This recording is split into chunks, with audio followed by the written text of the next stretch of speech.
Bueno, muy buenos días a todos. Bienvenidos al semillero de investigación, temas y problemas de fenomenología y hermenéutica. Es como siempre un gran gusto encontrarme con ustedes en este espacio tan enriquecedor el día de hoy.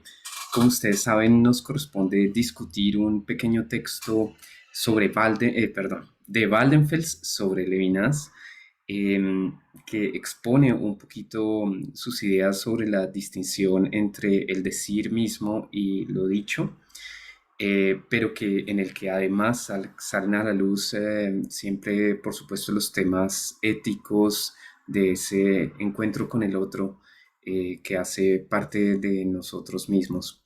De ese encuentro con el otro, de esa interpelación por el otro, de esa responsabilidad, de esa ética levinasiana y demás.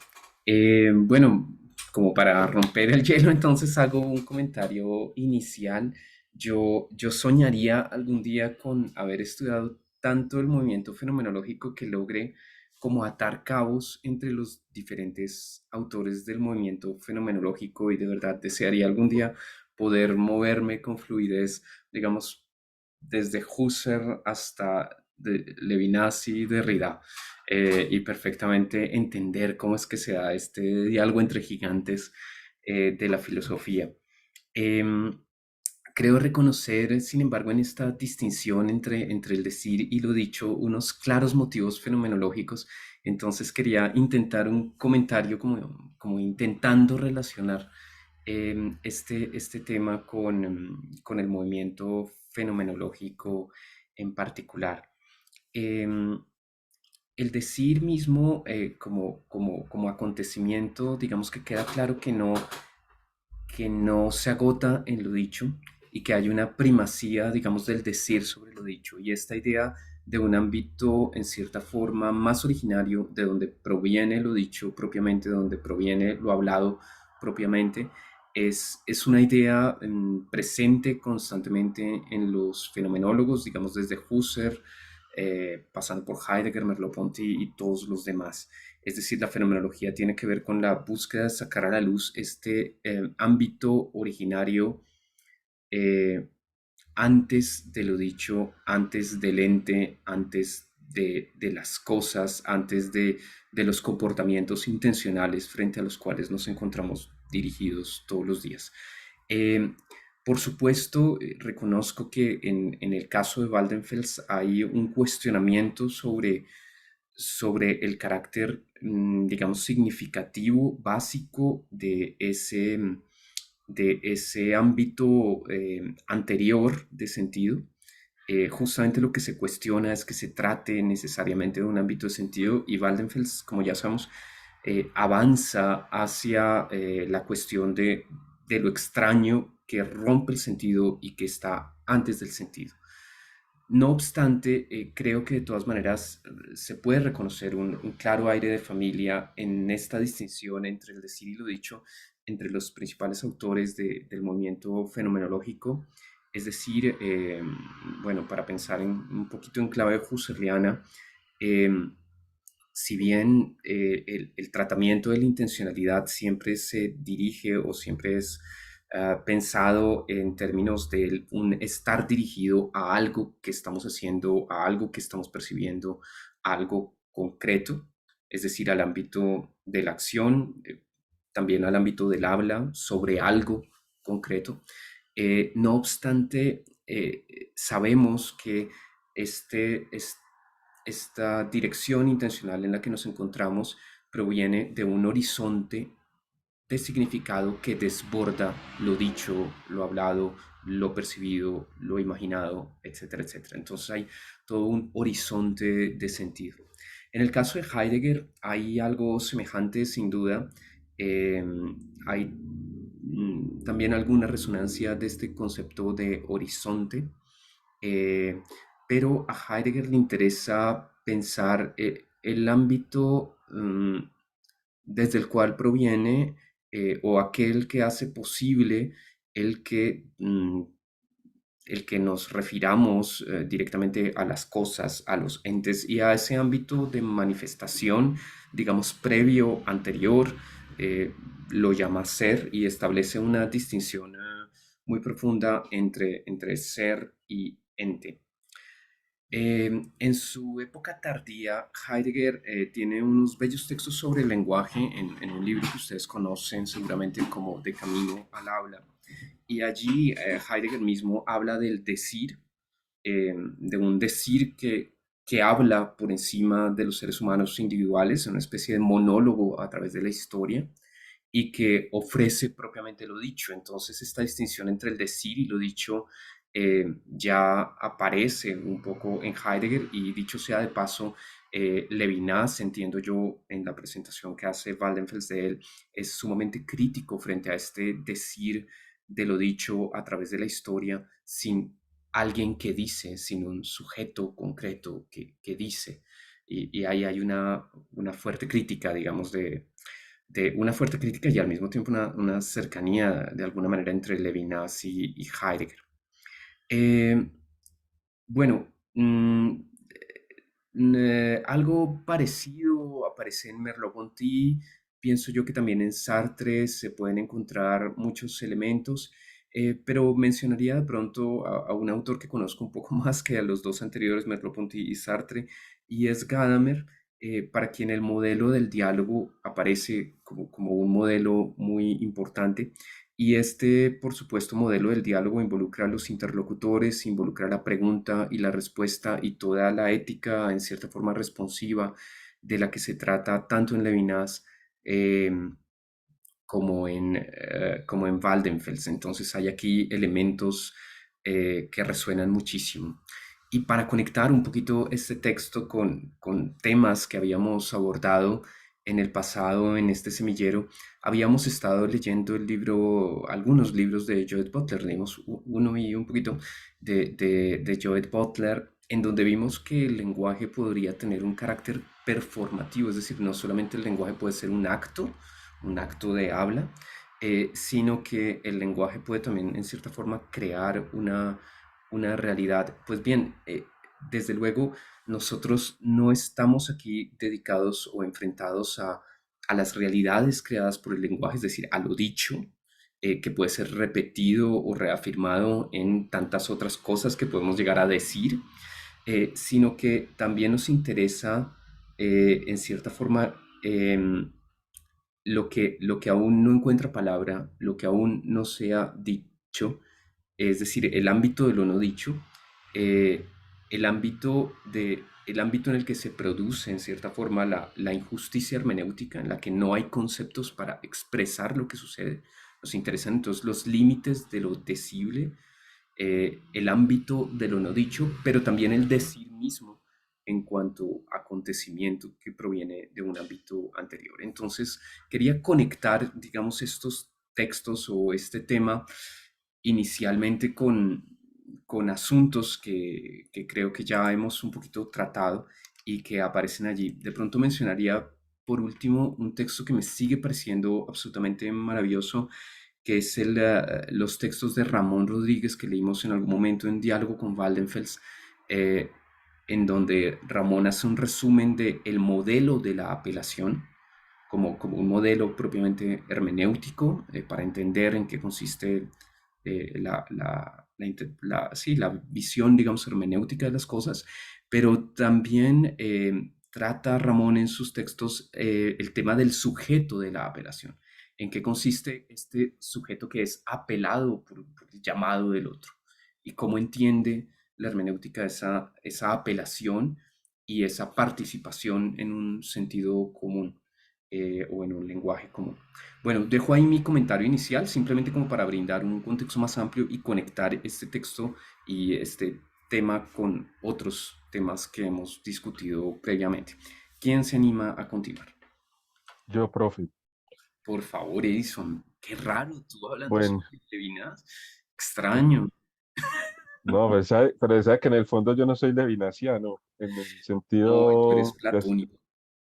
yo soy más de, no sé, pero Levinas, yo soy una persona atea, entonces hay cosas con las que Levinas digamos, yo no las comparto. El tema de determinar digamos, en una ética muy de la mano con la teología. No, yo no comparto mucho eso, pero hay tesis de él que, que a mí me han servido mucho para pensar el conflicto colombiano.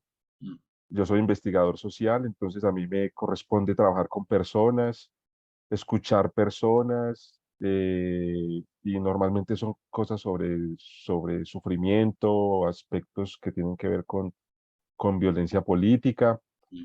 y con temas de familia, que es mi otra profesión. Entonces, digamos que, pero tengo amigos teólogos, pues, o sea, yo no tengo pues ningún problema con eso. Eh, lo que yo quisiera decir es que el, el, digamos, la discusión que plantea Waldenfels con Levinas está en el texto que se llama De otro modo que cero, más allá de la esencia, en un apartado que precisamente se llama así, el decir y lo dicho, que es está en la página 48. Son 3 páginas, realmente lo, donde se concentra Waldenfels, donde está lo de la diacronía, la sincronía, el tema del lenguaje. eh, pero ustedes saben que los textos de Levinas, digamos, el más importante es Totalidad e Infinito, y luego, pues, de otro modo que cero, más allá de la esencia, que son 2 textos donde él desplaya, digamos, su pensamiento con más madurez. Pero digamos que antes de eso, yo había tomado acá unas noticas para decir, por ejemplo, que la ética de Levinas es una respuesta al problema del mal, es una contestación al sufrimiento inútil. Está refiriéndose no exclusivamente, pero sí refiriéndose a la Segunda Guerra Mundial. Por ejemplo, hay un texto que a mí me ha gustado mucho, me ha iluminado cosas, que se llama KL, aludiendo a la palabra Konzentrationslager, campos de concentración, que son 2 palabras en alemán que, que así titula el texto sobre la historia de los campos de concentración nazis de Nikolaus Wassmann. Entonces, o Wassmann, no sé si es alemán, es Wassmann, debe ser un apellido alemán. Y la novela este es el texto que les digo, eso es un texto grueso de la historia de los campos de concentración, y esta otra novela que se llama Vida y Destino, de Vasilis Grossman, que son, digamos, esta segunda es donde Levinas logra analizar la, la versión rusa o de la Unión Soviética, pues digamos, la versión de los rusos en eh, los, los, los gulag, que son como la versión rusa del campo de concentración. Entonces Levinas separa digamos, en los 2 polos, ¿cierto? La barbarie nazi y la barbarie soviética. Y él, digamos que lo que trata de hacer allí es analizar por qué la ética de él es una respuesta a- al problema del mal. Eh, una de las críticas que Waldenfels hace en el texto es que no le parece que Levinas sea muy creativo o que desarrolle suficientemente aspectos concretos de la, de la, de su respuesta en términos éticos. Y yo creo que tiene razón, en el sentido de que Levinas, Levinas no se concentró en eso, sino en explayar más bien otras tesis como son la de la responsabilidad por el otro, la sustitución, que esa sí está pues ya más expuesta aquí, de otro modo que cero, más allá de la esencia. Pero ya el apartadito donde él trabaja el decir y lo dicho, es para mí, para sostener la tesis de que con el lenguaje no se logra hacer reducción fenomenológica del otro. Ese es lo que yo pienso. Es decir, el lenguaje es insuficiente para poder aproximarse al significado que el otro tiene, pero está en el contexto de esa guerra donde hay 2 polos, 2 contrapesos, cuál de los dos más malo, peor, con prácticas, a- eh, digamos, terribles, horribles.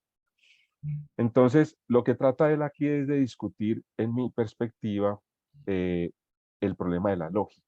y el lenguaje. La lógica, lógica de predicado, lógica bueno, las dos lógicas. Se me escapa la otra. Lo que, en perspectiva, lo que él trata de mostrar es incluso una crítica a la misma noción de reducción fenomenológica, es decir, el otro es irreductible. Esa es una frase constante en los textos de Levinas: el otro es irreductible, el otro es irreductible.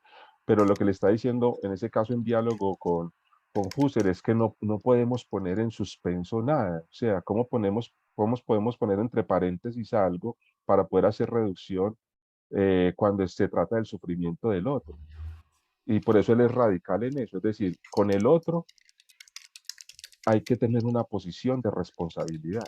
Entonces, la respuesta que Levinas le daría a Waldenfels es que su respuesta es de responsabilidad. Y ya de ahí vendrán todos los puntos metodológicos, materiales, proyectos, si se quiere, inspirados en Levinas. De Levinas hay incluso un handbook en este momento. Es decir, hay muchas personas estudiando a Levinas, grupos de estudio internacionales, hay mucho movimiento en eso, pensando cómo se pueden poner en marcha esos aspectos éticos que tiene Levinas. Edison, Entonces, la sí, interrupción antes de claro. que sigas. ¿Dónde se encuentra esta crítica a la idea de reducción fenomenológica en Levinas? Está en totalidad infinito. En totalidad e Totalidad infinito. infinito está yo creo, pues tendría que buscarla. En el transcurso de la sesión yo la busco y encuentro pasajes. Yo aquí tengo a la mano el texto el de, yo tengo esta versioncita de edición Sígueme, Ujú. de, de- y la frase es literal, es: el otro es irreductible, el otro es irreductible, no menciona a Husserl. Usted sabe que a veces estos pensadores son muy sutiles en las críticas, a veces no confrontan directamente, sino que son muy sutiles, pero para mí está hablando dirigiéndose a Husserl. Sí, creo que si Eh, estuviera José Luis, es probable que cuestionase, digamos, claro, no, claro, la interesante. interpretación de, sí, de si Y hay que traerlos, decir, decir habría que el que, otro es irreductible involucra la imposibilidad, digamos, de hacer de poner entre paréntesis o de abstenerse de emitir un juicio sobre el otro. Pero desde el punto de vista ético, coincido en que cuando estás ante la demanda del otro, ante el sufrimiento del otro, no puedes simplemente asumir una actitud de puesta entre paréntesis, tienes que dar es una por ahí, respuesta, o sea, estás es, comprometido con el otro. exacto, es por Mm. ahí el punto. Yo estoy de acuerdo con Levinas, o sea, y yo recuerdo que cuando empecé a leer fenomenología, que no había estudiado filosofía, que fue con este señor Germán Vargas Guillén, que usted, profe, que está trabajando la relación entre fenomenología naturalizada bueno, la relación entre fenomenología y ciencias naturales.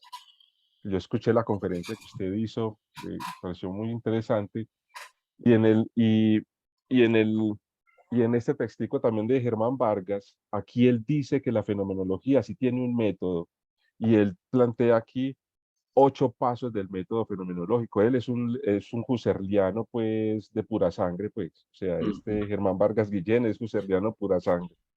Entonces, eh, digamos que yo empecé por ahí y creo que confrontando un poco los textos, Levinas en eso yo creo que agrega eh, algo que leí también con cuidado, releí con cuidado, las meditaciones cartesianas, la última, que es donde está la intersubjetividad, y Levinas está en otra línea. O sea, siendo husserliano también le agrega algo que tiene que ver con ese asunto de la responsabilidad, digamos, de lo irreductible con el otro y de la no justificación al hacernos responsables por el otro. Entonces, con Husserl, en mi perspectiva, hay una permanencia un tanto solipsista. No hay realmente una salida al otro, eh, en cuanto incluso una negación de sí mismo, que es por eso que Levinas en el primer apartado de totalidad infinito habla de mismidad y luego habla de otredad y termina hablando de exterioridad. Es decir, hay una especie incluso de renuncia a sí mismo. Y también se me dirá, no, es que si no se puede hacer reducción frente al otro, pues mucho menos se puede hacer una renuncia sobre sí mismo. Bueno, ahí hay puntos que se podrían debatir, digamos que son como la interpretación que yo puedo mostrar al principio de esto. Entonces, digamos que lo que yo podría decir inicialmente, antes de decir algo propiamente del texto de Bandenfels, es que está en discusión con ese el decir y lo dicho de otro modo que ser, o más allá de la esencia, que es una discusión sobre los límites del lenguaje, los límites de la lógica, que lo que decimos del otro no siempre hay una adecuación al estilo de la filosofía medieval, que cuando hablábamos de un objeto tenía que coincidir las palabras que decimos con el objeto mismo. Y lo que Levinas aquí está sosteniendo es que con el lenguaje incluso no alcanzamos a decirla totalmente como es el otro. Ahora, podrá decirse también que Levinas pone en un lugar de divinidad al otro. Yo creo que hay un ser humano de carne y hueso en Levinas. No es la estratosfera, no es, digamos, el idealismo eh, alto, sino que hay seres humanos de carne y hueso. Recordemos que Levinas estuvo 5 años en campo de concentración entre el 40 y el 45. Ahí escribe el texto, uno de los textos de él, creo que es el de la evasión o de la existencia al existente, no recuerdo cuál de los dos, escribe pudo escribir porque era políglota, entonces hacía traducciones entre el hebreo, el inglés y el ruso y el alemán.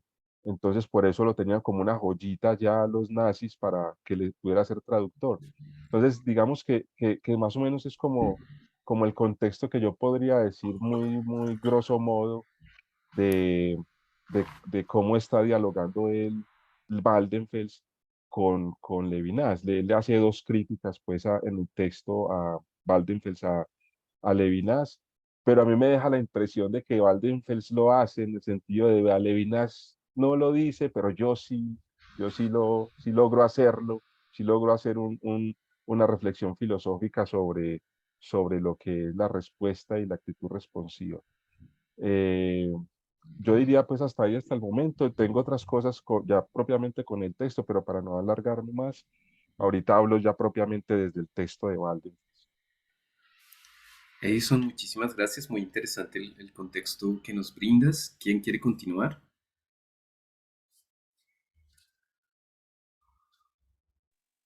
Si se me permite.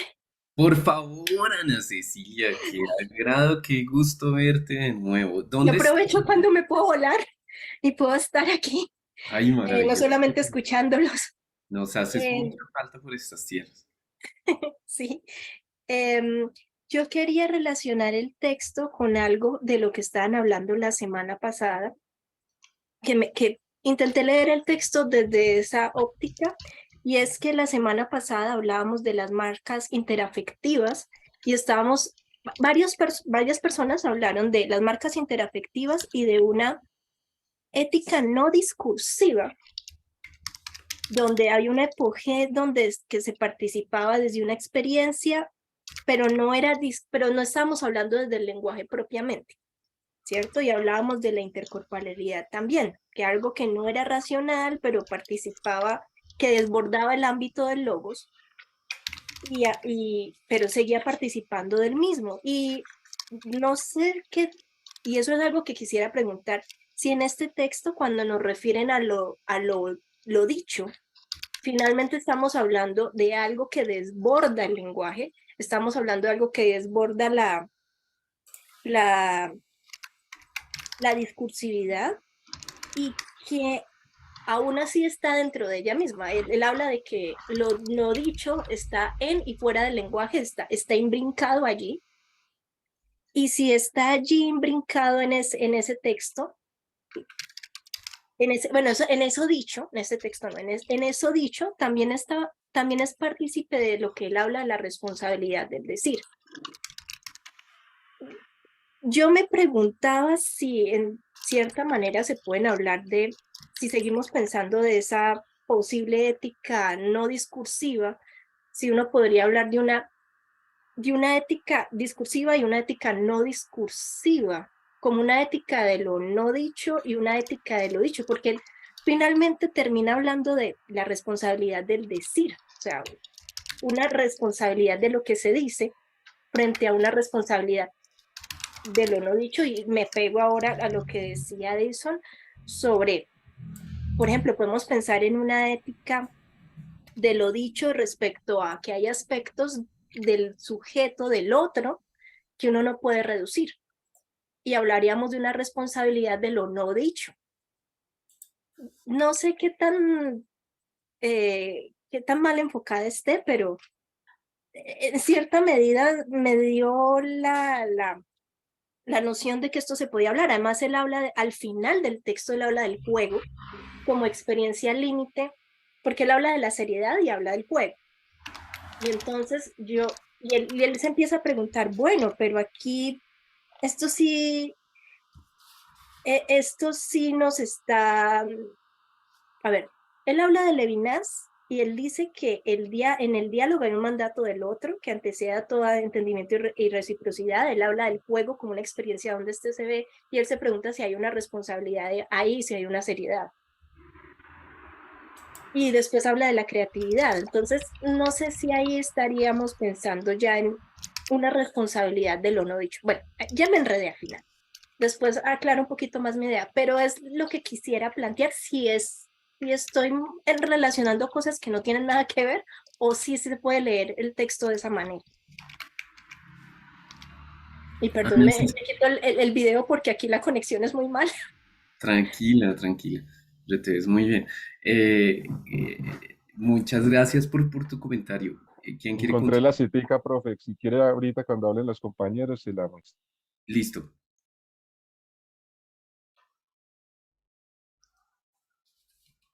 Bueno, ¿quién se anima? Adelante, Orlando, tú abre el micrófono tranquilamente. Bueno, pues el texto a mí no, pues usted hizo ya referencia, profe, al texto de Heidegger en De Camino al Habla, donde él hace la distinción entre sage y disage, ¿no? Sagen y disagen. Entonces, que pues, sería como decir, ¿no? O más bien el habla, ¿no? Y lo hablado. Bueno, em, yo realmente no veo una diferencia así brutal con respecto a lo que dice Heidegger. Tampoco me parece que Heidegger cuando hace esa distinción, esté radicalizando un monólogo del lenguaje que no sale de sí mismo, que Él usa la expresión, bueno, yo defiendo, pero ya sí, me han criticado por eso, sí.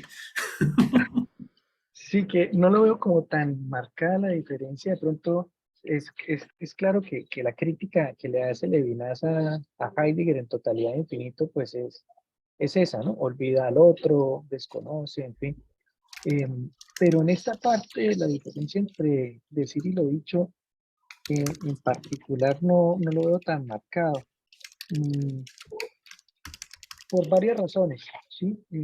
Una de ellas es que Levinas relaciona el decir con el acontecimiento, que lo dice varias veces, incluso en la segunda página, vuelve y lo dice más adelante eh, en la página 243, en fin, está diciendo hay unas experiencias límites, están más allá, mm, retoma la noción de acontecimiento, de algo que irrumpe en la cadena habitual de significaciones, eh, que se presenta aquí como, me parece a mí, lo extraño, ¿no? Siguiendo el título del texto del libro de Van der Kest, ¿no? Lo extraño. Y allí pues es evidente el llamado de Levinas a volver a la metafísica, ¿no? No una metafísica ontológica como lo hace la tradición, sino una metafísica que, como pues ya lo había dicho Edison, es responsiva,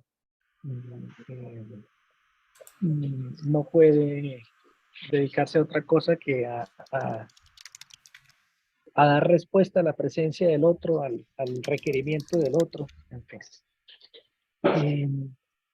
Sí, en ese panorama quisiera que viéramos en el apartado 2 de Decir sin dicho, el ejemplo que coloca Van der Vest sobre el grito del torturado.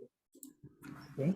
Donde dice, el grito del torturado no sigue ninguna regla, en ese sentido es un decir sin dicho, ¿sí? Pero lo ponen como pregunta, ¿no? Es decir sin dicho, está diciendo mucho más de lo que podría, está expresando, o sea, en ese sentido el lenguaje sería capaz de transmitir eso que está más allá de lo dicho, pero ya a un nivel, podríamos decirlo, artístico, en donde el lenguaje encuentra su modo más propio de ser lenguaje, que sería el arte, en este caso el grito, ¿sí? Y hacia el final de esa parte dice, el decir tiende, en el caso extremo, no decir nada, en tanto repite lo dicho, o tiende a decir nada, en tanto rechaza todo dicho. Está hablando de silencio, me parece a mí, ¿no? Que el decir es un decir que silencia, pero en ese silencio que puede ser promovido por un grito, ¿sí? Aunque parezca un contrasentido, está transmitiendo aquello que desborda el lenguaje. Y bueno, lo relaciono con ese parágrafo de Ser y Tiempo en el que Heidegger afirma que solo quien tiene mucho que decir puede realmente callar. Y habla del mudo, el mudo no puede callar, ¿sí? El mudo nunca hace silencio, ¿no? Porque el que hace silencio es el que tiene mucho que decir. En el caso del grito del torturado es quien tiene muchísimo que decir, ¿no? Entonces, claro, a mí me parece que el lenguaje, si lo entendemos como acontecimiento, y entendemos en ese acontecimiento que el decir, ¿sí? Se manifiesta artísticamente en él, sí que sería un medio de exposición del otro, de exposición de, ¿sí? Y en ese sentido, no veo tan lejos a Levinas de lo que entiende Heidegger, ¿sí? De decir, es eso. Ujú. Muchísimas gracias, Orlando. ¿Quién más quiere continuar? Yo quisiera también, ya que Orlando habló del grito, ¿sí, sí me escuchan? Perfectamente, Gloria, gracias. Listo. Que me parecía interesante el tema, esperen que se me perdió la lectura, acá, cuando él habla de un decir puro, dice, a la inversa, él habla, eso es en la página 243, a la inversa, el habla se acerca más al decir puro, cuanto más deja espacio para hallazgos de lo aún no dicho y para las correspondientes desviaciones de la regla. Entonces, posteriormente, habla del caso extremo del grito, de gritar de goce o de dolor. Y pensaba esto en relación con el dolor, ¿no? Y con las distintas expresiones que no se basan en el discurso del dolor. Por ejemplo, cuando hemos sufrido un accidente o una enfermedad que no nos permite expresarnos mediante el lenguaje. Como que no podemos salir de nosotros mismos, ¿no? No solo en esta relación hacia el otro, sino cuando este decir no me permite ni siquiera conectarme con el otro, ¿no? Porque, bueno, ahí se plantea el tema y yo me hacía la pregunta, ¿será que hay una especie de responsividad sobre uno mismo? Eso, o eso no tiene sentido, porque normalmente cuando hemos hablado de responsividad, hablamos sobre el otro, sobre eso del otro que se nos escapa, pero digamos ante el dolor, que es esta experiencia pura en la que yo la vivo, la siento, la experimento a través más de lo corporal que se me escapa del discurso, podría también pensarse en una responsabilidad del dolor hacia sí mismo, ¿no? ¿Qué tan responsable soy con, con mi propio ser y mi propio discurso? O si eso definitivamente no tiene ningún sentido dentro de lo que estamos hablando. Sí, sí, eso era lo que pensaba, porque él habla del grito y pensaba en lo que él decía, ¿no? El torturado, que a fuerza de tanto dolor ya no dice nada, nada tiene para expresar, para materializar, ¿no? Porque es que pareciera que lo dicho es como la materialización de ese eterno presente que es la palabra, porque yo lo decía así, veía así, él habla del decir que está constantemente seguido de lo no dicho y sin embargo se sobrepone a lo no dicho, ¿no? Como si el decir fuera ese eterno presente constante de esa palabra que es todavía viva y lo dicho fuera ya como este palimpsesto de cada una de nuestras palabras y de nuestros recuerdos que se mantienen fijos y que uno no sabe si esto fijo fue así o cuando uno tiene un malentendido con el otro, no, cuando uno está discutiendo con otra persona y le dice una cosa y la persona entiende totalmente distinto, como esos malentendidos constantes que se dan todo el tiempo, pero yo no quería decir eso, porque de hecho incluso el autor habla de eso, ¿no? De cuando estamos con el otro y decimos algo y cómo hacemos para que ese otro comprenda lo que no más bien, cómo hacemos para decir lo que realmente queremos decir, ¿no? Entonces, pues son como unas duditas que pongo aquí en consideración para ustedes. Gracias. Muchas gracias, Gloria. Muchísimas gracias. Me hizo pensar ella que es que hay algo que antecede a lo que uno va a decir, una experiencia que antecede, que Waldenfels también la señala, que tiene que ver con la extrañeza, pero hay una experiencia antes del decir y el decir es muy limitado para los malentendidos son muy buenos porque precisamente eso no es lo que yo quería decir, pero lo dijiste así y el otro, uno sabe lo que dice, pero no lo que el otro escucha. Mm. Bueno, de pronto, no sé si Denis quiere decir algo o me lanzo con un comentario.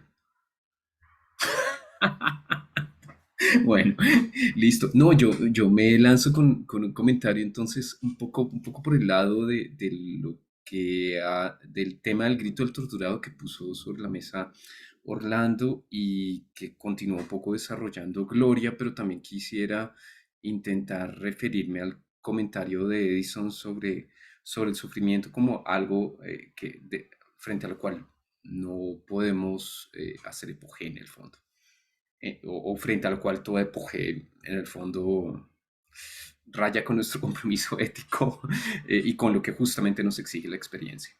Eh, y pensaba justamente en el tema del dolor. Yo quería volver a leer el pequeño aparte sobre el grito de la página 243. Dice, gritar de goce o de dolor, llorar de alegría o por aflicción, no tiene sentido alguno ni sigue regla alguna. No tiene sentido, no sigue regla alguna.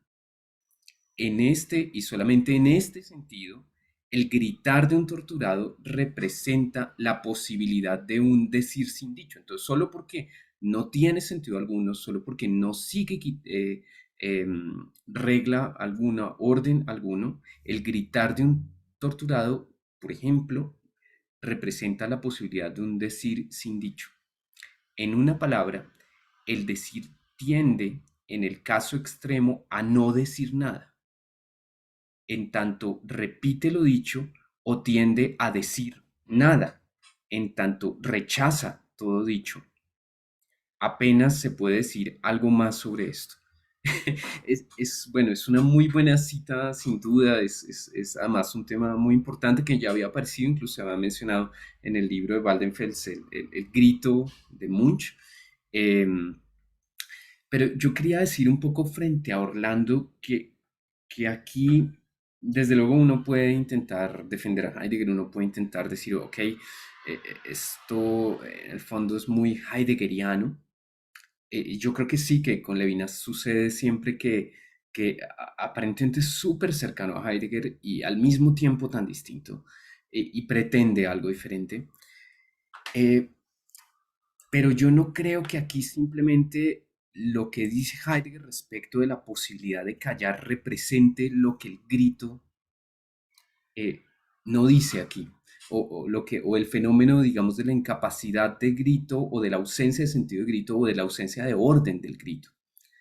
Eh, Desde luego uno puede callar y al callar puede decir muchas cosas, pero entonces ese callar es un decir, entonces ese silencio es un decir, pero el fenómeno del grito es mucho más y es mucho más extremo.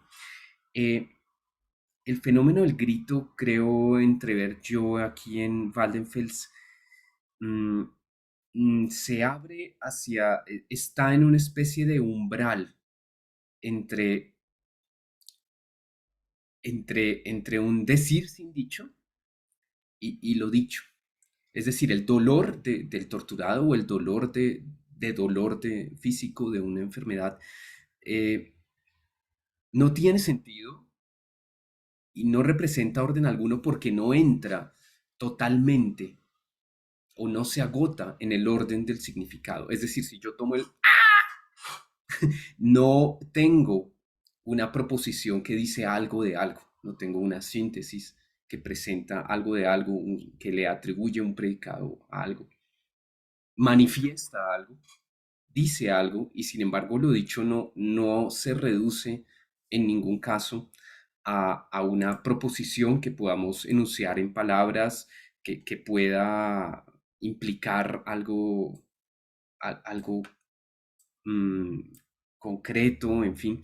Eh, entonces, entonces me parece claro que el grito en el caso del dolor, en el caso de la enfermedad, en el caso de la tortura, eh, excede el ámbito de lo dicho y nos presenta un decir sin dicho que no es simplemente nada, sino que justamente manifiesta algo y sin embargo aquello que manifiesta no puede ser o no llega a entrar en el terreno de lo decible, de lo comunicable, de lo que se puede poner en la estructura de sujeto y predicado. Y entonces creo que tiene totalmente la razón Gloria cuando habla de, digamos, del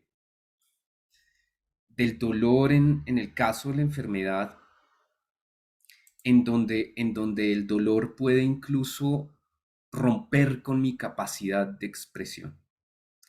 Y hay, hay un texto famoso de, bueno, hay una, bueno, como ustedes saben, yo estoy dando un curso sobre fenomenología del dolor. Hay un texto, hay un capítulo de un libro de Friedrich Svenneus, hermeneuta heideggeriano, gadameriano, pero que piensa la fenomenología del dolor y del sufrimiento, y él cita a una autora, Eliane Scarry, que publica un libro sobre la tortura. Y él retoma, digamos, de ella justamente cómo la tortura puede llegar a generar tanto dolor que se rompe nuestra capacidad expresiva. Digamos que efectivamente se rompe nuestra capacidad de decir algo, de expresar algo, o sea, es inexpresable o puede llegar a ser absolutamente indecible, inexpresable, incomunicable. Y sin embargo, el otro que escucha el grito se hace una idea de lo que está pasando y a ese otro el grito le interpela y le exige también una respuesta. Pero quisiera agregar otro elemento un poco por esa misma línea, y es que de alguna manera en ese dolor lo que, lo que llega a estar en juego un poco, y estoy pensando en un médico que escribe textos sobre sufrimiento, y es muy filosófico él y muy cercano a los temas a la perspectiva fenomenológica sobre la enfermedad y el dolor. Se trata de Eric Kassel, quien habla de la enfermedad como una especie de amenaza a la integridad de sí mismo. Lo que está en juego en la enfermedad es la integridad del sí mismo, que amenaza con desintegrarse. Podría recordar también el texto de Richard Rorty, eh, de, en donde habla sobre Orwell, ¿cómo es que se llama ese textico? Que aparece en Contingencia, Ironía y Solidaridad, el capítulo sobre Orwell, o creo que tiene 2 o 3 capítulos sobre Orwell, en donde justamente el caso más fuerte de tortura consiste en la amenaza a la integridad del yo y cómo amenaza la integridad del yo uh, la tortura a Winston en el caso de 1984, pues básicamente hace, quien lo está torturando hace que Winston traicione los principios fundamentales de su vida y que desee que no sea él torturado, sino que incluso sea Julia, su amada Julia. Y en ese sentido hay una autotraición ante la cual el yo de Winston se desintegra y él ya no puede ser siquiera un sí mismo. Digamos que se ha completamente desintegrado su propia identidad, en este caso por un tema, digamos, ético o moral, si se quiere, pero que tiene, digamos que lo recuerdo en este momento porque tiene que ver con la ruptura del yo, incluso, bueno, con todo esto tiene que ver con la incapacidad de comunicar y con la amenaza a la integridad del yo, a la fragmentación de uno mismo. Y esto me parece que tiene una relación también con la pregunta muy, muy interesante que hace Gloria sobre la responsabilidad frente a uno mismo, porque parecería que justamente uno de alguna manera debe ser responsivo frente a la amenaza eh, que puede uno sufrir frente a su propia integridad. Y esa integridad es, por supuesto, tanto física, corporal, como integridad moral. Entonces parecería que el propio cuerpo puede interpelar justamente, puede apelar, interpelar e exigir una respuesta en aras de garantizar una especie de integridad, tanto física, corporal como moral. Y en ese sentido también somos responsivos frente a sí mismo, o lo seríamos. Em, Quería de pronto decir algo más un poco sobre esa responsabilidad. En, entonces, de alguna manera, el modelo del diálogo, el modelo de la apelación y de la respuesta a la apelación, mm, por supuesto, involucra el hecho de que otro habita en mí, eh, el hecho de que yo soy en el otro, e involucra, por supuesto, eh, un ámbito ético e intercorporal, y creo que con esto aludo un poco a la pregunta de Ana Cecilia. Digamos, aquí hay una especie de ética intercorporal que desborda el ámbito del logos, el ámbito de lo dicho, el ámbito de lo decible, eh,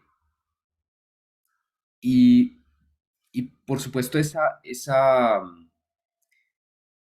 estar el otro en mí, por supuesto, puede ser entendido bajo este modelo de la apelación, bajo este modelo del diálogo, y sin duda ahí hay un tema ético muy importante, pero, pero parecería que aún si nos centramos en el individuo como individuo, podríamos hablar de una especie de extrañeza frente a sí. O sea, el tema de la extrañeza no solo tiene que ver con el otro en cuanto otro que me desborda y que habita en mí, entonces yo estoy ya desbordado por algo que me excede y que habita en mí y que pertenece al otro, sino que además tengo una completa extrañeza frente a mí mismo, que se pone de manifiesto en experiencias como la de la enfermedad, como la de la tortura, como la de sufrimiento de este tipo. Entonces, habría sí sin duda una responsabilidad frente a la propia integridad, tanto física como moral, y esa responsabilidad incluso tendría que llevarnos a, digamos, en el contexto de un país como Colombia, pues tendría que llevarnos a pensar en las comunidades, digamos, desplazadas, en las comunidades que sufren atentados, que están encerradas en una iglesia y que mueren quemadas y demás. Eh, y que tienen no solamente una responsabilidad frente a las apelaciones de otros, sino frente a sí mismos y que tienen que responder y lo hacen ante sí, digamos, que hay un elemento ahí de responsabilidad, digamos, intrínseco. Bueno, dejo ahí mi comentario.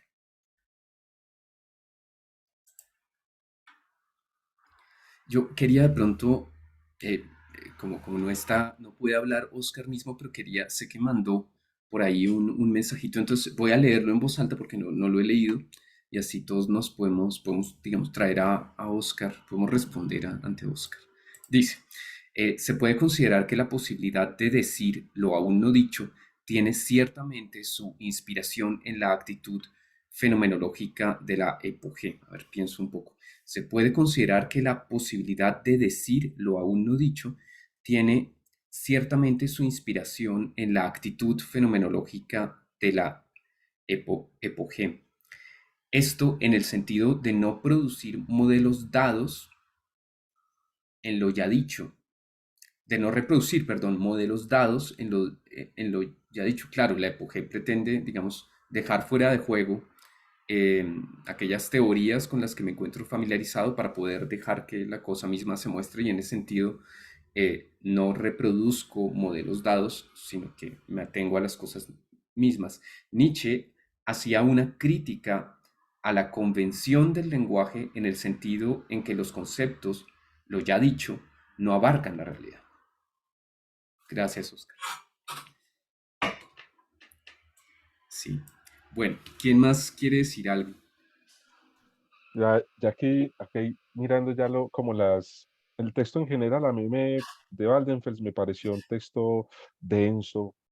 Waldenfels escribe muy erudito, trae muchos autores, hasta Foucault lo trajo, Sí, y de alguna manera, yo resalto de Waldenfels, cuando yo hice la tesis de pregrado en Waldenfels, y la principal afirmación o la tesis que yo traté de defender es que el origen de la autoridad está en lo extraño. Eso fue lo que yo traté de trabajar en las 100 páginas que escribí sobre Waldenfels, de textos en español. No hay citas eh, hay citas de literatura, en fin, pero esa es como la afirmación. Y yo creo que a mí que me gusta trabajar el tema de la otredad en los distintos filósofos, creo que en Waldenfels encontré como un nicho que me ayuda a pensar eso. Pero este tipo de textos, cuando él, digamos, muestra tanta erudición, lo deja a uno como muy por fuera en muchas cosas, ¿cierto? Lo deja a uno como tengo que ir a mirar este texto y son demasiados autores para él plantear. Yo recuerdo que sí, creo que fue usted, profe Andrés, en una clase que me dio que nos recomendaba a nosotros que cuando pasaba eso, había que tratar de centrarse era en las tesis del autor, porque lo que hace es auxiliarse. No recuerdo si fue usted de pronto el que nos hizo ese no comentario sé, pero claro, metodológico. es un consejo. Que de igual me fue muy útil. Y ya en cuanto a las críticas que Waldenfels le hace a Levinas, yo creo que tiene razón. O sea, cuando él en la página 253 le dice, a pesar de todo, Levinas parece ir demasiado lejos al sobreacentuar la parte del otro. Es decir, porque de alguna manera pareciera que en Levinas hay una especie como de rechazo al sí mismo, como una especie de rechazo a la actitud egocéntrica y egoísta, y él resalta mucho, digamos, incluso hay un apartado de otro modo que se va más allá de la esencia, que él habla incluso de sustitución. de cómo incluso el otro puede sustituir parte de lo que yo llego a hacer. O sea, él lleva muy lejos esa expresión de la alteridad. Entonces eso me parece que es resaltable. Y aquí está lo que dice él sobre Waldenfeld, perdón, sobre Levinas. Dice, en la página 255, pero un responder que comienza en otro lugar, sin hacer pie allí, nos confronta con la paradoja de una expresión creativa. El aspecto creativo está conectado con la contingencia de cualquier orden que exija invenciones y creación. Y justamente ese aspecto me parece insuficientemente considerado en el pensamiento de Levinas. Seguramente Levinas tiene razón cuando insiste en que aquello a lo que respondemos no lo inventamos nosotros mismos, pero descuida el hecho de que hasta un cierto grado inventamos lo que damos por respuesta. Y yo creo que ahí hay como un intermedio, ¿cierto? Está bien que es muy importante cómo hacemos esa respuesta, de qué modo esa respuesta que le damos al otro, eh, cómo la construimos. Entonces yo creo que es entendible la crítica. A Levinas se le ha criticado mucho también por ese aspecto. Eh, y me parece que aquí ya hay un apartado que a mí también me llamó mucho la atención cuando Waldenfels dice en el subtítulo ¿quién habla a quién? Porque ese título de ¿quién habla a quién? Es como si pusiera cara a cara, nos pusiera cara a cara frente al otro. ¿Quién habla a quién? ¿Cómo habla? ¿Qué le dice? ¿Cómo es la experiencia que antecede a lo dicho? Y que el decir es una posibilidad, una condición que tenemos los seres humanos en el decir, pero no podemos decirlo todo. En lo dicho se agota, es limitado lo dicho frente a lo que podemos decir. Entonces ahí me pareció que pues resaltar como ese aspecto, pero aquí incluso mete a Lacan. Es que es muy complicado porque, porque Lacan es otro autor demasiado amplio, erudito. Entonces digamos que es como después de Freud es el psicoanalista más importante, pues en cuanto a un método distinto o digamos que complementa al de Freud. Pero aquí en ese del decir, el de ponerse frente a cara a otro, me parece que ahí está haciendo como una resonancia de Levinas en ese aspecto del cara a cara, que aprovecho para comentarle que es el apartado, digamos, más donde Levinas habla de lo irreductible del otro, tiene un apartado que se llama así precisamente, el otro como irreductible, pero ya se lo menciono acá. Se llama El cara a cara, relación irreductible, que es el apartado 7 del primer capítulo de Totalidad de Infinito, y ahí él desarrolla un poco eso, pero hay una citica eh, donde dice él, es necesario invertir los términos, viene discutiendo sobre el otro puesto en un segundo plano.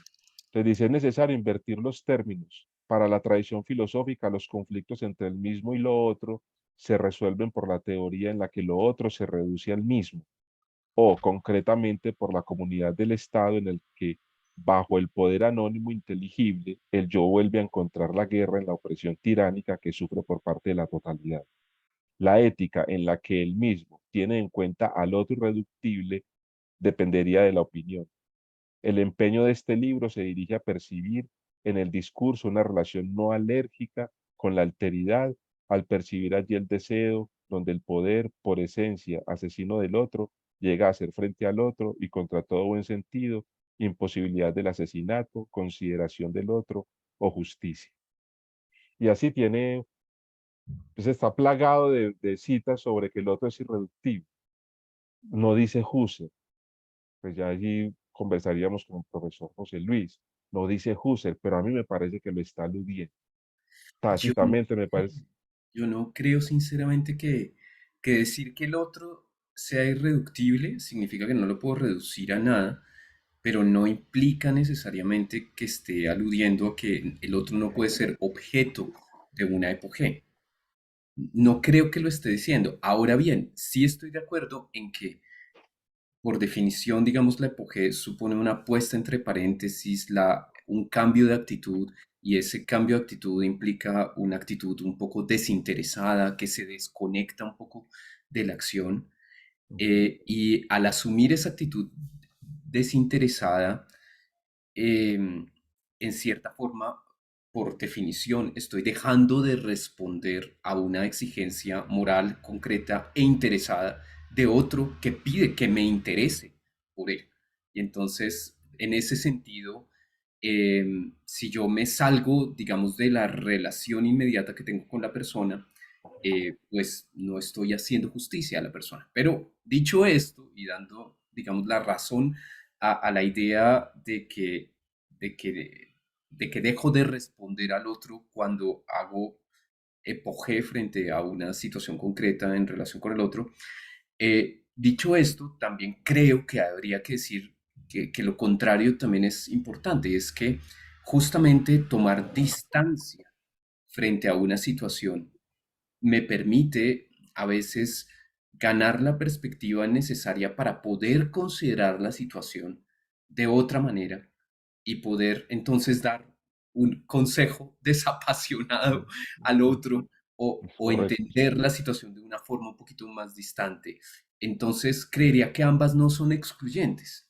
Por No, sí, supuesto, hay sí. que saber cuándo hago epogé y hay que saber cuándo puedo tener el espacio de meditación y de distancia para, de una forma no comprometida y no apasionada, eh, entonces me enfrento, digamos, meditativamente o filosóficamente a las cosas para intentar dar cuenta de ellas en otro plano. O sea, la vida teórica no tiene que ser opuesta totalmente a la vida práctica, ni tampoco entonces hay que lamentarse de las exigencias de la corporalidad o algo por el estilo para poder entonces dedicarse a la filosofía únicamente. Digamos que claramente Ujú. tenemos nuestra vida teórica y nuestra vida práctica se, se conectan, diría yo.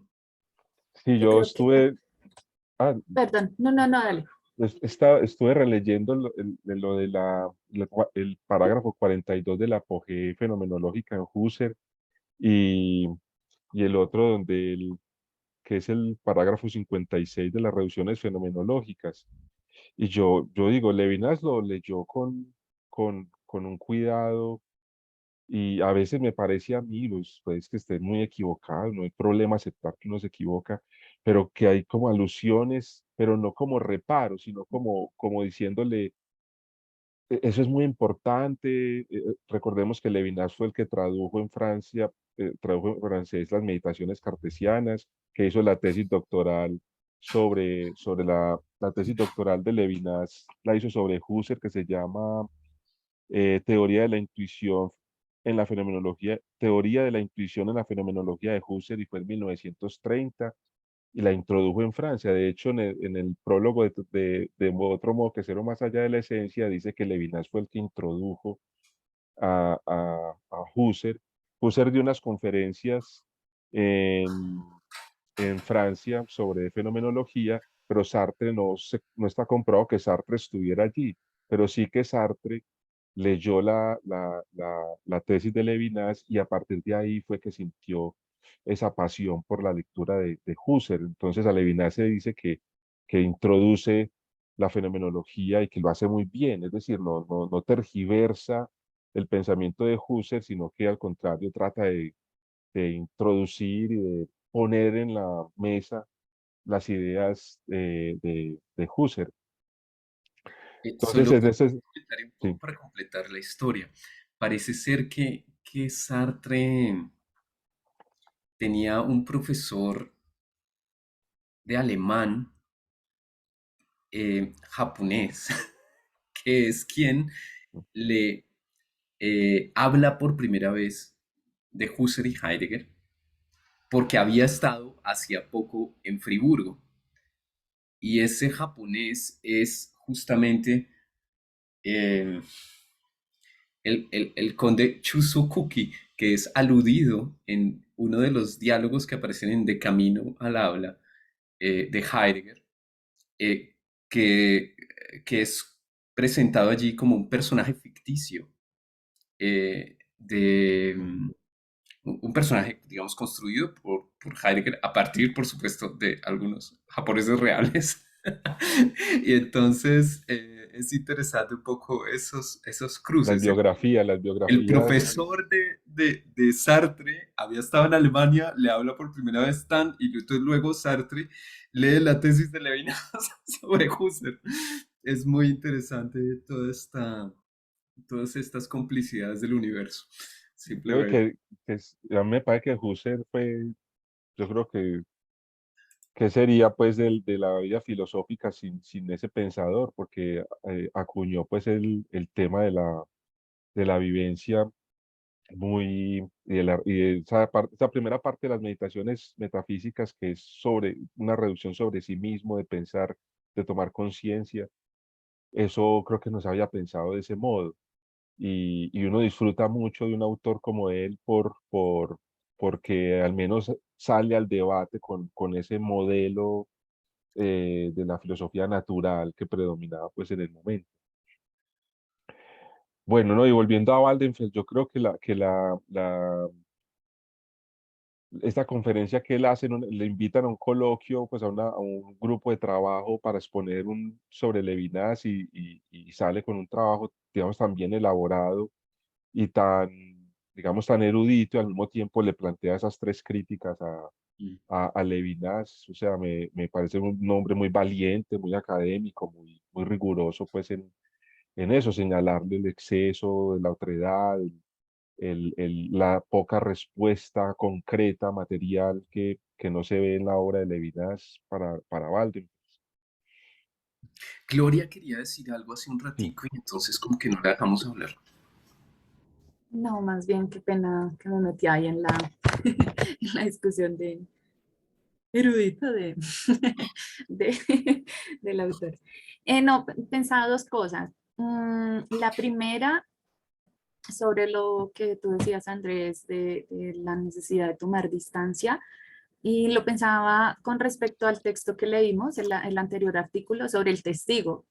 No sé si recordamos que el autor decía que se requiere quizás una segunda persona que fuera capaz, no sé si se trata de capacidad, pero que pudiera como testigo poder hablar, ¿no? Poder decir, ¿no? Poder materializar eso ocurrido, que es tan difícil y tan complejo de pensar o de pensar en el sentido de transmitir para las personas que vivieron los hechos, ¿no? Las víctimas o, por ejemplo, yo pienso en Gabriel García Márquez y cómo su obra está inscrita en todos estos sucesos que han ocurrido en Colombia sobre la violencia hacia lo que uno podría llamar quizás las minorías, ¿no? No minorías en sentido estricto, pero sobre el problema de las bananeras, sobre el problema de las multinacionales que van a los pequeños pueblos y los vuelven nada, como sucede en la hojarasca.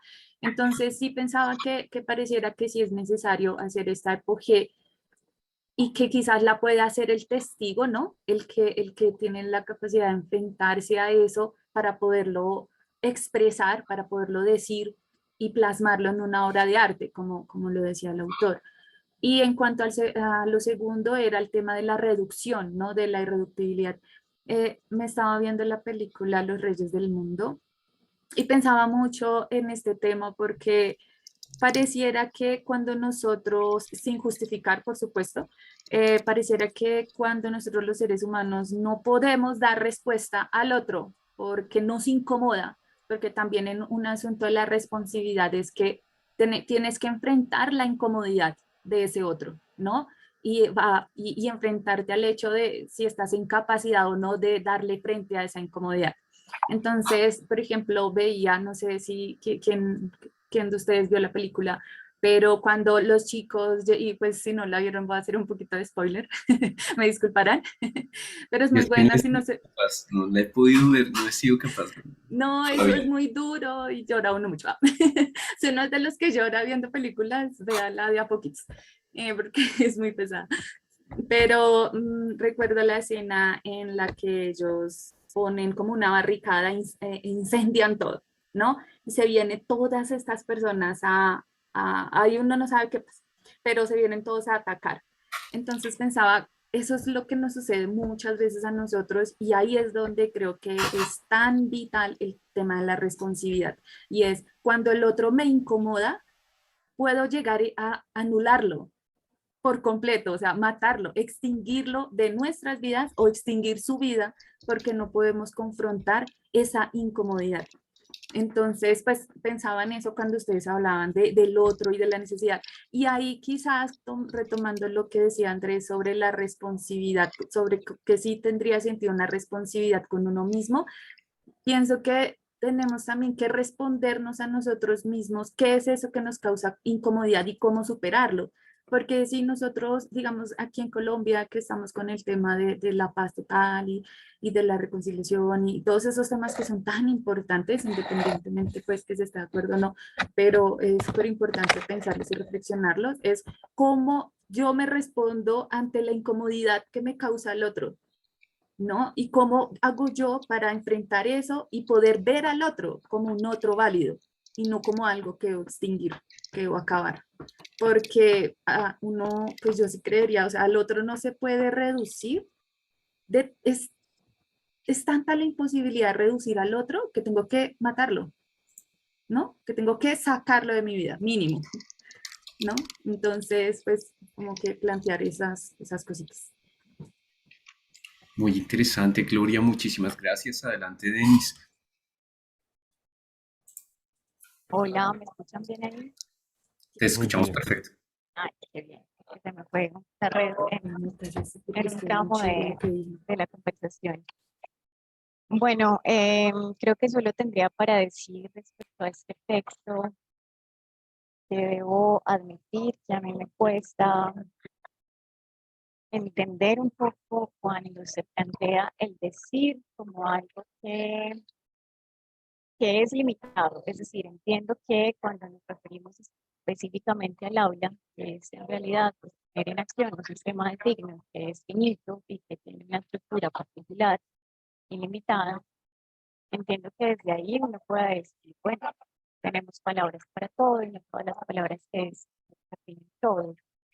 Sin embargo, pues desde la filología, tanto desde la filosofía, pero sí desde la filología, asumimos que todo lo que somos y todo lo que hacemos dice, ¿no? Nuestro cuerpo dice permanentemente cosas, no sean necesariamente asociadas a palabras. Entonces, digamos que el texto me costó un poco desde ahí, como que yo decía, bueno, sí, no todo podemos decirlo, no podemos hacer reductible al otro o una circunstancia específica solo a través de las palabras, porque técnicamente en la lengua existen palabras para todo, pero sí la posibilidad de crearlas siempre.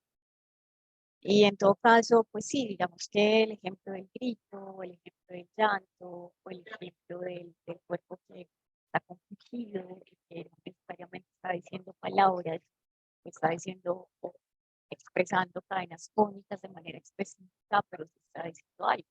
De eso se trata de esta capacidad de lenguaje y es que siempre este cuerpo dice algo. Entonces debo admitir que me cuesta un poquito esa parte de la filosofía cuando retoma los estudios del lenguaje e intenta ir más allá. Sin embargo, hay algo que me causa un poco de curiosidad respecto a este texto y es el papel del testimonio, que es ese decir o ese dicho sobre algo que ha sucedido a otro, que ha sucedido común. Y pensaba justamente en Levinas, pues yo no soy, he leído mucho a Levinas, he leído unas cuantas cosas aquí. Mi buen amigo Edis ahí pueda ilustrarnos un poco más. Pero pensaba justamente en Levinas, que fue una víctima de los campos de concentración, y pensaba también en las víctimas del conflicto armado en Colombia y en esa necesidad en la última década de que las víctimas digan qué fue lo que pasó, de que narren los hechos, ¿cierto? Y cómo pues, otros filósofos nos han enseñado que la narratividad de esos hechos, la narratividad de la memoria es fundamental. Y cómo lo testimonial, es decir, el yo estuve ahí presente y ya a ese otro le pasó esto, aunque ese otro ya no esté y no pueda decir lo dicho. No sé, como que no tengo la idea muy clara, pero como que intento preguntarme, bueno, ¿qué lugar está el testimonio un poquito para Levinas? Además que está en un lugar muy importante, empezando que Levinas es bien, la víctima. Y digamos que solo sabemos el horror de la humanidad que somos en cuanto a eso, ¿no? Em, y si bien, digamos que el testimonio no dice plenamente, pues, digamos que lo que sucede puede exceder sí mismo al testimonio, que alguien pueda narrar de manera muy concreta, de manera muy precisa, no sé, un momento de tortura, por ejemplo, o el dolor de la pérdida o el dolor del despojo. Entonces, claro, no se dice plenamente todo lo que el habla está transmitiendo a través de las palabras. Pero digamos que además del testimonio, y a propósito de lo que dice Gloria, que me parece muy interesante respecto a la película que nombra, es que el testigo es el que expone la palabra del otro. Vamos, y en ese sentido, entonces, el otro, no sé qué tanto se rebusca ahí, ¿cierto? Bueno, tengo aquí una mezcolanza de ideas, pero a lo que voy es que es el lugar del testimonio, es el lugar del testigo, es el lugar del decir por el otro lo que el otro no puede decir o lo que es indecible para ese otro. ¿Dónde quedaría en toda esta discusión?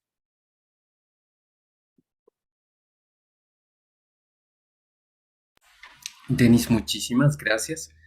Em, bueno, has traído a colación muchos elementos. Ah, em, bueno, de pronto intentaría aclarar algunas cosas que me parece que son importantes antes como de comentar lo que han dicho que me parece absolutamente fabuloso.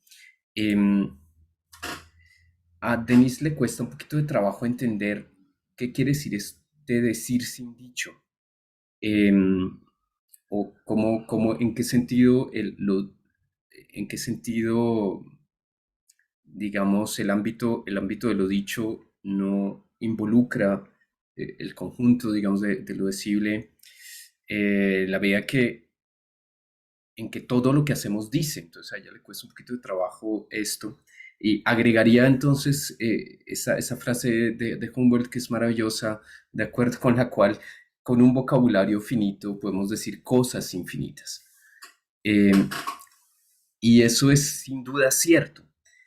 Pero lo que le choca a Levinas y lo que le choca a Waldenfels, retomando a Levinas, es que justamente eh, parecería haber, o el problema estaría en intentar subordinar el decir a lo dicho, o dicho de otra manera, expresado de otra manera, en permitir que el decir sea reducido o absorbido por lo dicho, es decir, por lo manifestado. ¿Y qué se entiende aquí con lo manifestado? Digamos, el discurso expresado, em, eh, aquello que dice algo de algo.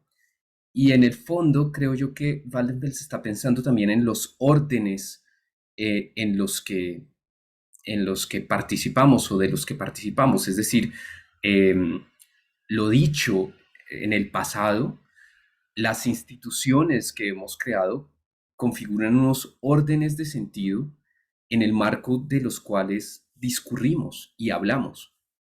Y en ese sentido, nuestro hablar termina no solamente reafirmando esos órdenes, sino que discurre a través de ellos, reafirmándolos y diciendo a través de ellos lo que tiene para decir. Entonces, sin duda, el ámbito de lo dicho es muy importante y nuestra vida, digamos, discurre en el marco de lo dicho y de lo decible en ese sentido, es decir, de lo articulable en el marco de las convenciones de sentido con los recursos hermenéuticos que hemos heredado para ello. Sin embargo, bueno, parecería que incluso, entonces está esta teoría de los actos de habla, y parecería que incluso un acto de habla como la promesa, entonces de alguna manera se agotaría en lo dicho, ¿no? Yo prometo algo a alguien, me comprometo. Digamos que la promesa es tanto un acto de habla como un acto. Entonces yo prometo, pero parecería que eso se agota en lo dicho y sin embargo, eh, tanto Levinas como Waldenfels tienen sus reservas, porque parecería que cuando yo te prometo a ti o cuando yo, sí, cuando yo te prometo que te ayudaré, que yo te ayudaré, ese yo, y te prometo a ti y prometo y ayudaré y me comprometo entonces como eh, dice, estoy siguiendo un poco la página 240 donde habla de este tema a propósito del libro de Oswald Dureau de 1984 que tiene el título mismo de Levinas, Le dire et le dit, el decir y lo dicho, y en el que no se cita a Levinas, pero que es bastante levinasiano. Y entonces ahí dice, en esa página 240, al final de un párrafo, dice, el aquí y el ahora del habla hace las veces de punto cero del habla antes de ser traicionado por datos temporales y espaciales. Aquí y ahora no son simplemente dados, más bien marcan el espacio-tiempo de la donación de espacio y tiempo. Bueno, por supuesto, acá el intro es el tema de espacio y tiempo y de la donación, pero esto en el marco fenomenológico creo que lo podemos entender. Digamos que aquí está diciendo Waldenfels con las palabras de Oswald Dureau a propósito de Levinas, está diciendo que en el fondo hay un ámbito más originario de dación en el que, en el que espacio y tiempo todavía no han sido traicionados por, por la promesa concreta que se compromete con alguien a hacer algo concreto en un espacio-tiempo determinado. Y cuando habla de esa traición o de ese precio que hay que pagar con lo dicho, eh, lo que está diciendo es que en el momento en el que algo entra al terreno de lo dicho, hay una especie como de reducción, una especie de pérdida, hay una entrada en un orden preestablecido que desde entonces hace parte de lo dicho, hace parte de lo concebible, hace parte desde entonces de lo puesto en palabras. Y tanto Levinas como Waldenfels querrían hacernos un poco más sensibles a aquello que desborda lo dicho y de lo cual, y esto ya es Waldenfels más que Levinas, de lo cual surge un poco lo nuevo. Entonces hay algún momento en donde nos habla como de las experiencias límite.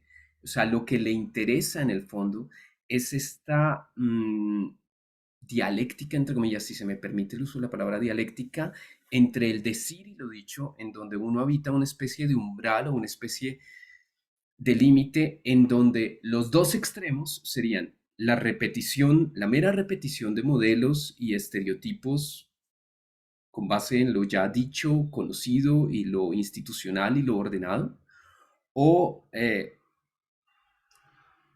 o un más bien decir puro que crea algo fuera de todo orden. Y frente a esto, él quiere destacar justamente que hay una especie de mutua dependencia entre el decir y lo dicho.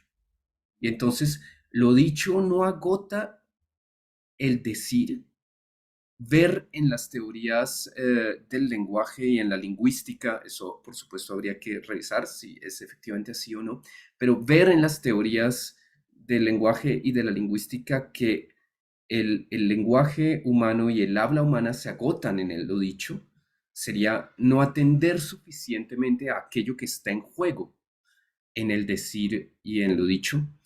Y se trata de ver entonces que el decir puro o el decir sin lo dicho es una especie de acontecimiento que rompe o que transgrede por un instante el orden de las cosas antes de que ese acontecimiento venga entonces a entrar de nuevo en el orden de lo ya conocido y repetido e institucionalizado. Y entonces acá nuevamente tendremos que recordar el ejemplo de Musil que él cita del accidente de tráfico, en donde por un instante el accidente que se produce frente a nosotros irrumpe, transgrede el sentido, transgrede el orden de las cosas, hay un cierto desconcierto para que al instante siguiente ya se llame a la policía, a la ambulancia, se categorice lo que ocurre como un accidente de tráfico, etcétera, etcétera. Entonces, eh, Waldenfeld se interesa por hacernos un poco más sensibles al decir sin lo dicho, al decir en cuanto a acontecimiento que transgrede el orden de las cosas, el orden del discurso y del que puede surgir, en el caso extremo, algo aún no dicho, algo, algo que en cierta forma resulta innovador acá y, o que resulta extraordinario, fuera de lo ordinario. Y, y entonces hay un decir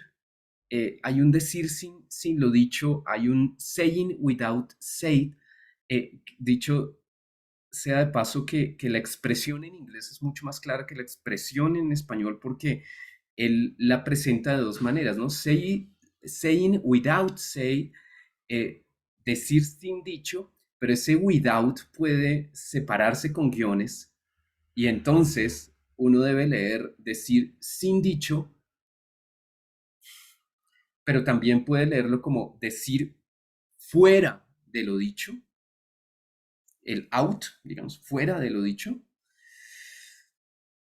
Y la traducción no me parece correcta. No se puede traducir saying with-out said como decir sin con dicho. No, no funciona, me parece a mí, para lo que se quiere decir acá. Lo que se quiere decir acá es que hay un ámbito que no solo no ha sido dicho, sino que constituye un acontecimiento eh, y que remite a un sinnúmero de elementos que no se agotan en el decir y de donde proviene ese decir, que tiene una cierta anterioridad.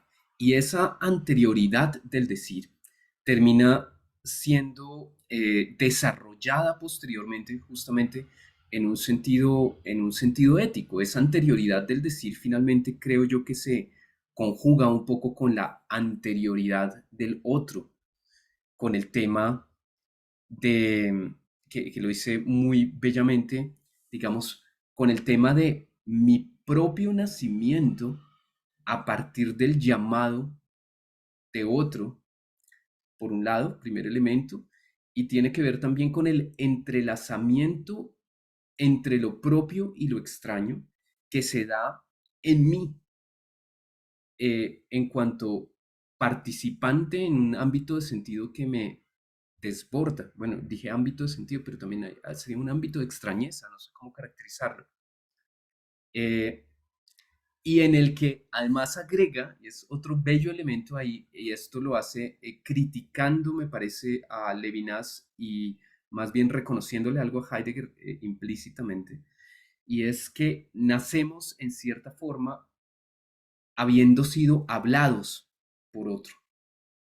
Y entonces acá también tendríamos que recordar la lectura que hicimos de Sartre, muy bella, en donde ya nacemos con un nombre, ¿no? En donde nacemos bajo la mirada del otro y nos sabemos a nosotros mismos mirados por el otro.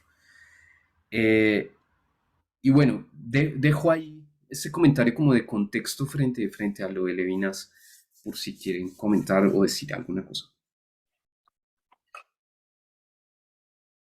¿Quién se anima? Pues si me permiten agregar algo, Por favor. ya el fondo está muy ruidoso, creo yo. Bueno, Andrés, respecto a lo que dices, hay algo que me causa curiosidad y es que, bueno, por supuesto que se llamaba a la sensibilidad de lo invisible, de lo que o de aquello que nos puede exceder como seres humanos es claro en el texto. Y bueno, digamos que es muy difícil, es ciertamente difícil entender ciertas cosas cuando las aprendes desde un ámbito y verlas como desde ese otro ámbito que se llama cuestionarlo. Em, Entiendo o entendí un poco en el texto que el decir pertenece a una instancia preuntóxica que decimos siempre para el otro, pero también entiendo que lo dicho, lo que se dice es un crecimiento que da lugar a eso. Em, en ese sentido, voy otra vez a esa resistencia que tengo con la idea del texto y esa y que pues, sin duda puede estar equivocada, yo sí te lo digo de manera abierta y honesta, eh, que me lleva como a volver a esa resistencia de decir, bueno, igual cuando callamos, es igual lo que nos excede y no se dice, es parte de ese lenguaje que está ahí presente. Y algo que me parece muy interesante, bueno, en el texto aparece una palabra preciosa, la palabra ensambladura, y voy a aprovecharla para, para proponer desde la filología, desde esa visión filológica de lo que es el lenguaje, de lo que son palabras, que se aparta mucho, pero al mismo tiempo se acerca también a las sensaciones filosóficas del lenguaje. Es que el lenguaje se entiende desde la filología como un crecimiento, dar lugar al otro y como una ensambladura, es decir, es el que me permite estar con el otro, que me permite estar con el otro necesariamente se dice en palabras. Y a veces siento que se reduce el término lenguaje a el sistema convencional de palabras del que todos participamos, pero hay tipos de lenguajes que no sabemos interpretar todavía, que somos nosotros los limitados para interpretarlo. Entonces me causa un poquito de puede decirse incomodidad, tal vez, o, o también me desenmarca de una instancia de seguridad y eso también me confronta. Me causa un poquito de desasosiego esa postura de pensar bueno, que pensar en que los límites que tiene el lenguaje es pensar desde ya que de por sí el lenguaje es muy limitado o que no hay otras posibilidades de lenguaje por fuera de esos lenguajes que ya tenemos. Y bueno, sin duda me da una segunda lectura de este texto que me parece bastante fascinante. Denis, En- gracias. Adelante, Edison. hay otro pasaje que yo creo que conecta con lo que Denis, que lo escuché atentamente, donde dice lo de la intercorporalidad y el entretejimiento del hablar y el oír, que está en la página 249, porque yo escucho y me hace mucho eco, me resuena lo que dice Denis, porque no solamente con la palabra que decimos, sino que es el cuerpo también, que también fue una de las conversaciones de la sesión pasada, de que el cuerpo, creo que Waldenfels también trajo acá un texto de Paul Václavic con la tesis de que es imposible no comunicarnos, que es un texto que Václavic trabaja en un texto que llama El Cambio. Él tiene un libro que llama El Cambio y otro que se llama El lenguaje del cambio. Y ahí desarrolla esas tesis de la comunicación analógica, pero eso de que es imposible no comunicarnos. Y lo del cuerpo, que me interesa mucho ya, digamos, por el lado de Nietzsche, que aquí dice Waldenfels, en general se puede decir que el uno para el otro, desde el que parte Levinas, presupone algo así como un uno en el otro, que Husserl caracteriza como uno en otro.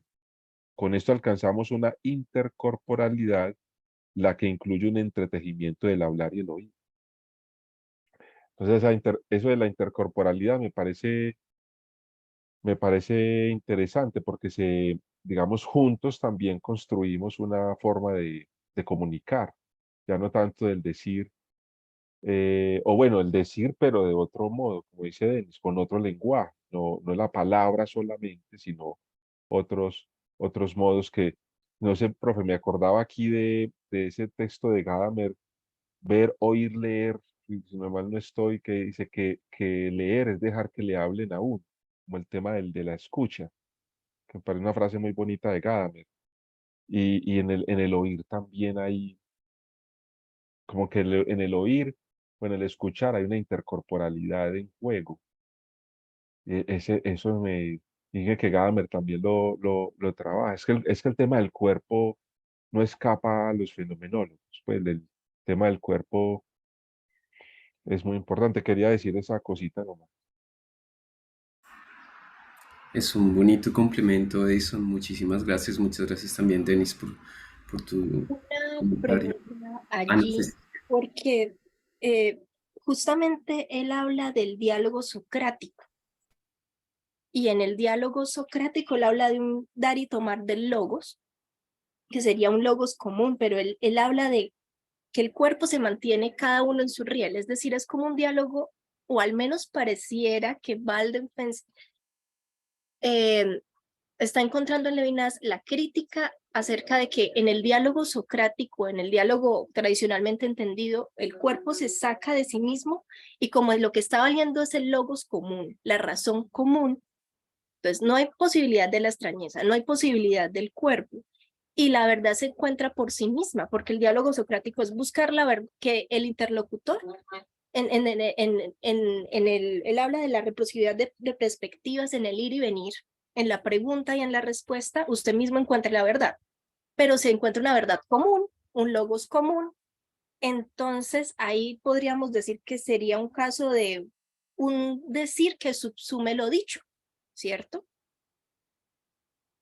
Un decir donde, sí, un decir que como que ignora esos otros momentos del escuchar, esos otros momentos del cuerpo, esos otros momentos de lo extraño. Creo que eso vendría muy ligado a lo que dice Denis y Edison. Yo quisiera justo intentar un poquito responder esto que acabas de señalar. eh, y no sé si aquí ya se echa todo lo que podríamos haber sacado claro por la borda o algo así, no sé. Pero me da la impresión de que hay bueno, que hay una cierta crítica a Levinas por parte de Waldenfels, eh, que ha realizado antes, que se encuentra en relación con el elemento del diálogo socrático que tú mencionas, ese logos común. Y es que antes Levinas ha dicho que Waldenfels, por enfocarse tanto en digamos, en el nacimiento de mí mismo a partir del llamado del otro, por enfocarse tanto en esto, no le presta suficiente atención al trasfondo social y al hablar anónimo, que también hace parte de nuestra constitución. Y entonces es ahí donde dice que también nacemos hablados por otros. Eh, Cito la página 247, dice, el hecho de que nacemos significa que nacemos dentro de un mundo constituido lingüísticamente, de manera que cada uno de nosotros ya es hablado por otros, por consiguiente interpelado y comentado antes que él o ella hable con voz propia. Entonces muchas veces nuestra voz no es realmente voz propia, es una voz de lo hablado por otros, e incluso menciona un uno impersonal en que uno relacionaría con la guerra de la habladuría de Heidegger, y más adelante incluso relaciona esto con el tema de la intercorporalidad y menciona cómo en el fondo no hay nunca una relación, no hay nunca solamente un diálogo entre dos, sino que hay un entorno en el que se propagan las palabras y adquieren nuevos significados y demás, y para eso se apoya en Merleau-Ponty. Pero bueno, me quedo entonces con ese uno impersonal, con esa voz de un anónimo, eh, y me pregunto si esa voz de un anónimo se puede asemejar en cierta forma a ese logos común. Quizás en parte sí, en parte no, yo dudo de esa asimilación, eh, porque depende cómo lea uno esa razón común. Esa razón común de la que todos disponemos, entiendo yo que es interpretada por Waldenfels como el ámbito del decir. Uno se inclinaría a entender esa razón común como el ámbito del decir en el marco del cual los interlocutores adquieren y desarrollan su propia voz diacrónicamente a través de ese diálogo. Eh, en ese sentido, la razón común, el logos, no le pertenece, estoy creo que parafraseando a Gadamer inevitablemente, no le pertenece ni al uno ni al otro, sino que es justamente común. Y entonces ponerse de acuerdo en el marco de una conversación supone como sacar de eso que es común algo que no pertenece ni al uno ni al otro, sino llegar verdaderamente a algo que hace salir al uno y al otro de su propia esfera interna. Creo que terminé, lo siento, gadamerianizando mi lectura de este texto. Y si uno lo entiende así, si uno entiende ese logos común de esa manera, entonces ese logos común puede ser entendido perfectamente como un acontecimiento del decir, en el que justamente puede llegar a ser cuestionado el orden de lo que ya sabemos y en lo que ya vivimos y el orden, digamos, de lo hablado. Y en ese sentido estaría ese logos común más del lado del decir originario como acontecimiento que de lo dicho como algo repetido y repetible. Sin embargo, entonces vuelvo a establecer aquí la relación con lo que estaba diciendo antes y es que, sin embargo, ese logos común podría muchas veces terminar reduciéndose a esa voz anónima de la que todos participamos. Entonces, justamente está un poco de, el peligro de no atender al decir en cuanto decir, sino más bien terminar repitiendo los esquemas, estereotipos y el hablar anónimo del que participamos en cuanto que somos un diálogo. Entonces, bueno, no sé si aclaré mucho o no, pero ¿quién quiere decir algo?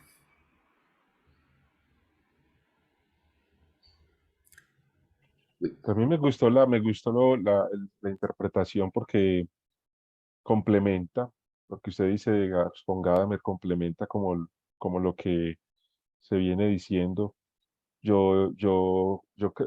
El Waldenfels tiene otro librito que se llama De Husserl a Derrida, que es y yo creo que yo cuando leí ese libro, yo sentí mucho agrado de encontrar un texto introductorio a la fenomenología también escrito y que le hace a uno tener muchas ganas de ir a leer. El problema con estos autores es que le dan uno ganas de leer más, como de conocer más, le despierta a uno deseo de saber que entonces él pensaba que él en esa búsqueda de la pregunta por lo extraño eh, se mete en una erudición que a uno lo desborda, pues, y quería pues como comentar eso, hay una actitud de rigor en este autor que a uno lo fascina y lo inquieta mucho.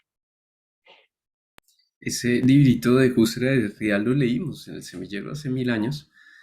Yo no estaba todavía, Tú no estás todavía, no, lo yo no leímos estaba. completo, le dedicamos Sí, a cada sí. capítulo una sesión y además incluimos una sesión del filósofo del caso. Ah, Pero yo qué estaba genial. pensando, leyendo este artículo, estaba pensando que hay otro, que te aprovecho para preguntarte si está traducido, que es Descubriendo la existencia con Husserl y Heidegger. Sí, sí, está ¿Te traducido. Yo leías? incluso lo tengo por aquí. que Él sería una buena opción para más adelante, de pronto.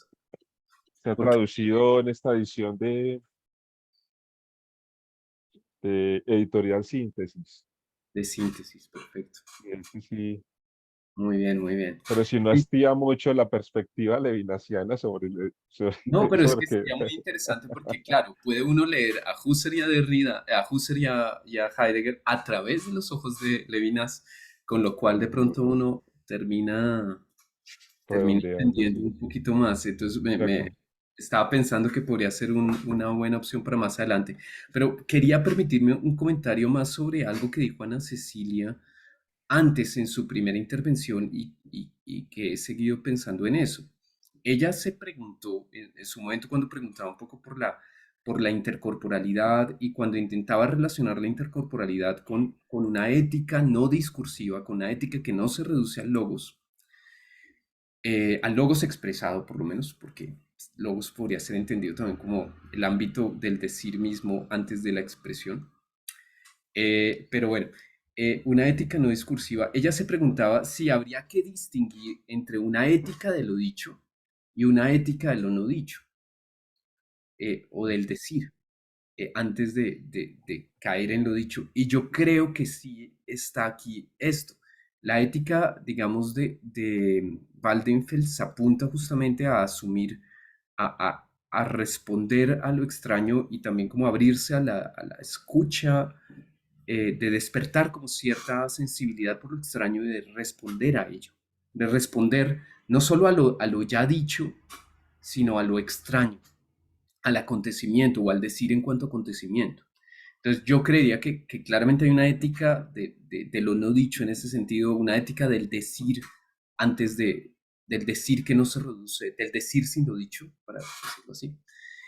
Pero también hay una ética de lo, no de lo dicho como tal, en el sentido de que tenemos instituciones creadas, tenemos recursos hermenéuticos creados que son un patrimonio, tenemos un ámbito de lo que ya ha sido dicho y que ha sido resultado del consenso de los diálogos que hemos tenido como comunidad. Digamos que es claro que no solamente el otro me habita, sino que hay una pluralidad de voces, dice Waldenfels sobre Levinas, retomando palabras de Merleau-Ponty. Hay pluralidad de voces, hay distintas voces, hay plurivocidad. Entonces, esa plurivocidad se ha concretado en determinadas instituciones, las instituciones legislativas, las democracias, etcétera, que se han creado un poco para regular nuestras diferencias y demás, y para regular nuestros mecanismos de participación. Y esa me parece es claramente una ética de lo dicho, digamos, como la ética de lo dicho como tal está conformada por las instituciones, por los consensos logrados en el marco del lenguaje. Entonces, desde luego, eso existe, pero está claro que lo que logramos hacer en el marco del lenguaje, en el marco del diálogo, en el marco del consenso, no se agota en ello. Y en ese sentido, esa ética de lo dicho y de las instituciones creadas tiene que estar atenta y abierta a reconocer lo que aún no ha sido creado, lo que aún no ha acontecido, a estar abierta como a lo otro que puede llegar a acontecer, al reclamo que aún no hemos escuchado. Y en ese sentido, la ética de lo dicho tiene que estar complementada por una ética de lo no dicho o del decir mismo sin lo dicho. Ujú. He dicho. Bueno, son las 12 del día. ¿Quién quiere concluir o lanzar alguna idea para terminar? ¿Con qué se quedan?